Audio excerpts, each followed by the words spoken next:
అల్లం పచ్చడికి కావాల్సిన పదార్థాలు: చింతపండు పావు కేజీ, అల్లం 150 గ్రాములు, బెల్లం కేజీ, కారం 100 గ్రాములు, ఆవపిండి 50 గ్రాములు, మెంతిపిండి 50 గ్రాములు. Hello friends, welcome to Pratyusha talks. నేను ఈరోజు అల్లం పచ్చడి ఎలా పెట్టుకోవాలో తయారీ విధానం మీకు ఎక్స్ప్లెయిన్ చేయబోతున్నాను. ముందుగా అల్లం తీసుకోవాలి, ఫ్రెష్ అల్లం తీసుకోవాలి. అల్లం తీసుకుని ఒక బౌల్లో వాటర్ వేసి శుభ్రంగా క్లీన్ చేసుకోవాలి. క్లీన్ చేసుకున్న తర్వాత ఇలా నానబెట్టుకోవాలన్నమాట. అల్లం ఇలా నానితే పైన లేయర్ అనేది ఈజీగా రిమూవ్ అయిపోతుంది. మీరు చూస్తున్నారు కదా, మనకి ఈజీగా తీసుకోవడానికి వీలుగా ఉంటుంది. నానబెట్టుకున్న అల్లాన్ని తొక్క తీసుకోవాలన్నమాట. క్లీన్ చేసుకొని పైన లేయర్ అనేది తీసేసుకోవాలి. ఇలా క్లీన్ చేసుకున్న అల్లాన్ని చిన్న చిన్న ముక్కల కింద కట్ చేసుకోవాలి, చూపిస్తున్న విధంగా. 2 స్పూన్స్ ఆయిల్ వేసి హై ఫ్లేమ్ మీద ఇలా అల్లం ముక్కలు అనేవి వేయించుకోవాలి.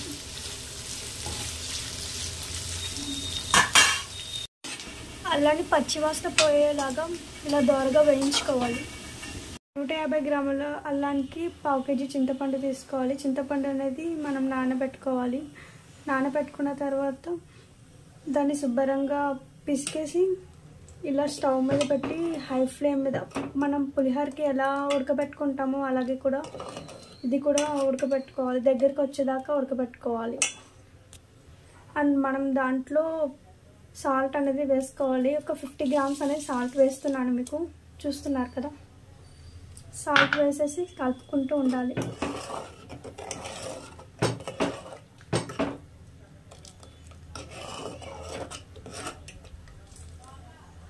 బాగా చిక్కగా దగ్గరికి వచ్చే వరకు కలుపుతూ ఉండాలి.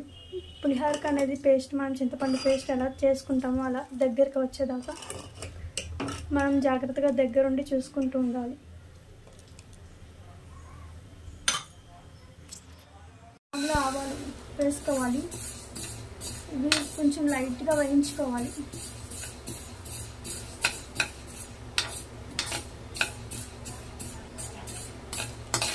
తర్వాత తీసేయాలి. తర్వాత బాండిలో కొద్దిగా నూనె వేసుకోవాలి. నూనె వేసిన తర్వాత మెంతులు వేసుకుని వాటిని కూడా బాగా వేయించుకోవాలి. మెంతులు అనేవి ఇలా ఎర్రగా వేయించాక తీసి పక్కకు తీసుకోవాలి. చల్లారాక మిక్సీ పట్టుకోవాలి. మెత్తగా పౌడర్ లాగా మిక్సీ పట్టుకోవాలి. మనం ఇందాక వేయించి చల్లార్చిన ఆవాలు, మెంతులు మిక్సీ పట్టుకుని మెత్తటి పౌడర్లా, చూపిస్తున్న విధంగా మెత్తటి పౌడర్లా చేసుకోవాలి. ఉప్పు వేసి ఉడకబెట్టుకున్న చింతపండు గుజ్జులో అల్లం పేస్ట్ మిక్స్ చేసుకోవాలి.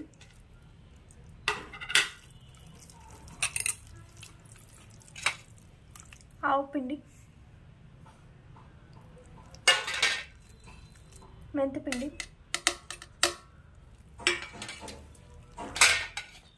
కారం,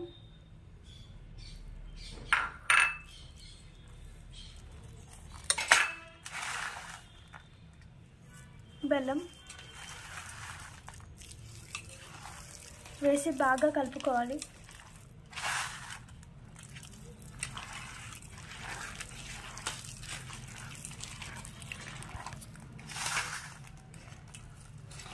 పచ్చడి కలుపుకున్నాక పచ్చడిలోకి తాలింపులు వేయించుకోవాలి.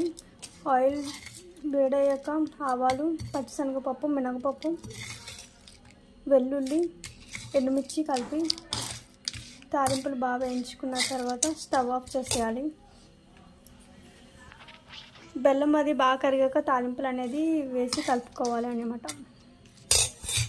ఇది నిల్వ పచ్చడి, సంవత్సరమైనా నిల్వ ఉంటుంది. మీకు ఏమన్నా డౌట్గా ఉంటే, ఏదైనా మాయిశ్చర్ ఏమైనా అంటుకుంటే, ఏదైనా వాటర్ ఏదైనా పడినట్టు మీకు అనుమానంగా ఉంటే ఒక 2 రోజులు బాగా ఎండనివ్వండి.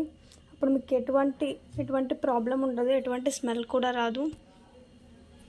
పచ్చడి అనేది చాలా టేస్టీగా ఉంటుంది.